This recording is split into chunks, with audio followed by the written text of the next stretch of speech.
Hi everyone, Blake Hero here, and today I'm coming at you guys with a new combo video. For this combo video, I wanted to show how to play around Nibiru. I've been getting a lot of requests for live duels, and although that's coming, it takes a lot longer to edit and collect the footage than I would like, and it mostly seems like people want to see interaction. So I thought I would just take the time. I discovered this pretty cool combo to where you can play around Nibiru with just Stratos any hero monster. So I figured I would show that off today and give you kind of an insight into how to play around hand traps or how to do checks and balances against hand traps. So we're gonna have a very standard hero line. It's gonna be Stratos and then any hero monster. That's what increase represents. So basically we'll start off by normal summoning Stratos and we'll activate Stratos' effect. And Stratos' effect is going to search Ferris. Now, although that was one very simple action, it's very important in competitive Yu-Gi-Oh! Because your opponent is gonna have 5 cards in their hand. It's very important for you to identify what just happened. So you were able to normal summon Stratos and it resolved, meaning you checked for Ash, you checked for Imperm, and you just checked for Droll whenever you added Ferris from your deck to your hand. Now, they could be holding Ash, so I wouldn't hold your breath just yet on Ash and Imperm, but you have checked for Droll successfully. So it's important to note that, and that's why this combo is gonna be so important. So next, we're gonna go Ferris' effect, and we're gonna pitch the increase, and we're gonna activate Ferris' effect. Ferris' effect is gonna place the increase in spell trap zone, and again, we've checked for Imperm here, where they didn't Imperm, they let this resolve. So it's getting closer and closer for you to be able to reach the conclusion that they don't have Imperm, but not quite yet. So one thing that's important to note, especially with hand trapping against this deck, is that a lot of times people do not really understand what the hero deck does. So what they do is they have hand traps, but they'll just throw them out at the most convenient and early spot. So because they might hand trap at a very early spot, that means we have more punishes. That Yu-Gi-Oh! Is a game of checking hand traps, especially going first, and then punishing if you have the right cards. So let's say when we normal summon Stratos, that they Ash that, for example. We could then have hard drawn the Ferris, and that's a punish. Fusion Destiny is a punish, as well as Call By is a punish there. If they were to Imperm or Valor, either of these, then we have Mass Change as a punish to be able to beat those hand traps. But anyway, I just thought that I will note each time we check a hand trap, and I will continue. We'll go Increase's effect, and we'll tribute off the Ferris to summon out Increase, and I'll activate Increase's effect. So we just checked for Ogre whenever Increase effect activated. The fact that it was able to move up means they probably don't have Ogre, because that's probably one of the best spots to Ogre the deck. And now we're going to activate Increase's effect. Once this resolves, I think it's very safe to say they probably do not have Ash Blossom. Ash and the Increase, the main punish after that is going to be having Fusion Destiny, versus when they Ash Stratos, you can still have the punish of having Ferris. So we'll activate Vion's effect, and this will next check for another Imperm or Valor, but then we have the punish of Mass Change or Book of Eclipse here, which all is well if we have one of those. So here, what we're gonna do is Vion's gonna dump Malicious, and we're gonna activate Vion's effect, and we're gonna search Poly. So we have Polymerization from our deck to our hand. Next, here is the line that I discovered that I am really enjoying, especially in the competitive atmosphere of doing your checks. So here, one thing that I talked to a lot of hero players, and one thing we used to do very commonly before Malicious went to 3 is we'd summon Cross Crusader here. So Cross Crusader's effect will target Malicious. This will check for a Bestial, because that's a decent Bestial spot, and then we'll summon Malicious out of our deck. Now, here was the problem here. On this Cross Crusader is the 5th summon, Malicious comes out, that's the 6th summon. That means that Nibiru's live. So let's say our opponent has Nibiru, they Nibiru us, we tribute all of our monsters, and then we get a token. Now we have Polymerization in hand, Malicious Engrave, and we can't do anything. So one thing that I discovered that's a really cool line is, let's get back to the position we were in before. So the position we were in before we link summoned. So now what I discovered, which is really cool, is what we can do is we can link these two into Infernal Devicer first, reveal Neos Fusion, and we can search Elemental Hero Neos from our deck to our hand. Now this is the 5th summon. So let's say they have Nibiru and they Nibiru here, and that's our check for the 5th summon. So now the difference is, huge difference, is the fact that not only do we have another fusion material, but we also have polymerization in hand compared to before. So we're gonna get our token, and here's where we're at. So now what we can do is, let's say we get Nibiru there, we can banish Malicious and summon out a copy.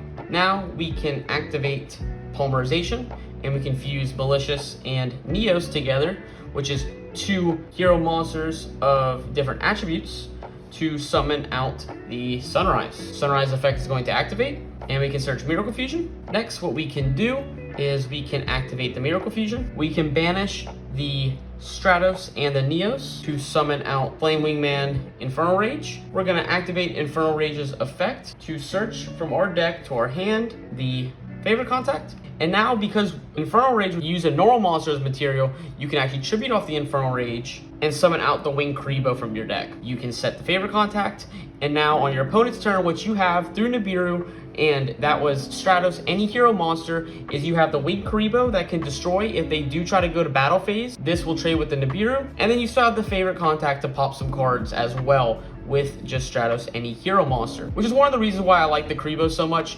Another route that you can go that is much more simple is you can simply go Malicious, summon out a copy, polymerization, fuse these two into Destroyer Phoenix Enforcer, and then you can go end phase DPE, destroy this and destroy the Nibiru, and then next turn this comes back and it wouldn't force the Winged Karibo. So basically with your Stratos any hero monster combo, which is what we started with this, even through Nibiru we end on Disruption, where you saw what happens before if we go for Cross Crusader first. Now it's important to mention that this is only a super important concept whenever you have just Stratos and any hero monster, because if you have like other like cards, as in if you have Fusion Destiny for example, if you drew like Malicious for example, then you can send the Denier instead of the Malicious off of Vion, and that lets you play through Nib a lot better as well, gives you better ways to play through Nib.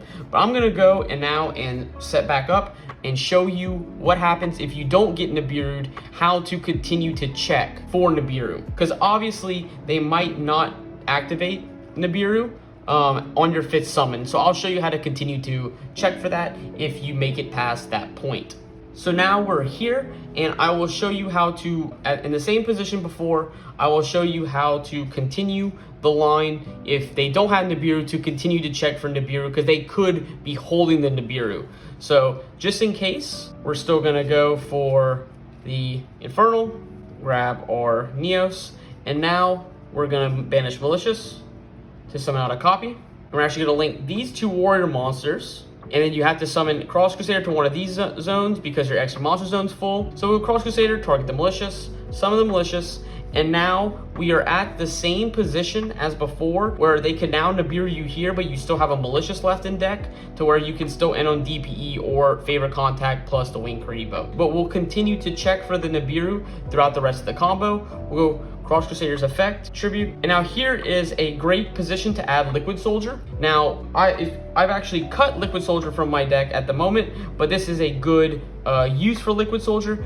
But if you have cut Liquid Soldier, one thing you can simply do is add another Stratos instead. It's a different element, and it's not Shadow Mist. You can do this to basically to play around Nibiru if you got this far. So Liquid Soldier could be a good spot here because it does give you the draw to discard 1. But again, this line is only very important if you have to normal summon Stratos and you're doing the combo of Stratos any hero monster, and that's it. So next what we can do is we can activate Polymerization. We can fuse the 2 hero monsters different attributes to summon out the Flame Wingman Infernal Rage, and we're gonna activate Infernal Rage's effect to search a favorite card. Next, what we can do is we can tribute off the Infernal Rage to summon out Sunrise. We can activate Sunrise's effect to search the Miracle Fusion. Next, we can link these 2 into Wonder Driver. Finally, we can banish Malicious to send out the last copy from our deck, which will trigger the Wonder Driver, which will target the Polymerization, and we'll reset that. Activate Polymerization, fuse these 2 into DPE, activate Miracle, banishing these 2 to summon out Wake Up. And now we're Nibiru proof again. So what we can do is set this, go to the end of main phase. If they do not have Nibiru, then you'll simply do this in the end phase. If they do have Nibiru, they'll activate it. You can chain DPE, destroy these. This gets distributed to resolve for this, for token. And then on a new chain, Wake Up will be chain link 1 because he's mandatory. DPE will be chain link 2. We'll summon out the Shadow Mist. Shadow Mist will search the mass change. Then we can set the mass change because we're still in the end of main phase. And then on their turn, we can simply mass change the Shadow Mist, and then the DPE will be coming back, and that was through Nibiru. So basically, the importance of this line is the fact that you're doing checks for Nibiru at a certain point. If you've gotten so far into your combo, as in they have not used Ash, Imperm, etc., or you're not under Droll, you can make the logical conclusion that there's a good chance they're on Nibiru, and you can prep for it. The best way to do that, which I showcased there, is to prep your hand before you activate polymerization to make sure that you have fusion materials in hand so that if they Nibiru you, you can still resolve the polymerization. It's like they didn't do anything, which is why it was very important in this line to either have access to the Neos and Liquid if you play it, because a lot of people do play it, or if you don't play it for this only line, you can just grab another Stratos to play around Nibiru instead. There's a lot of other ways to play around Nibiru, but I just thought it was really cool to showcase the fact that how you can play around Nibiru by opening only Stratos and then any hero monster, which is something that before Malicious went to 3 wasn't possible. I hope you guys enjoyed. It's a pretty quick video, but I just kind of wanted to talk about how to play around Nib and kind of some checks and punishes to certain hand traps and kind of how the flow of competitive Yu-Gi-Oh goes, regardless of the deck, but just kind of how the hero deck interacts with that. So yeah, I hope you guys enjoy, and I'll catch you guys in the next one. Peace.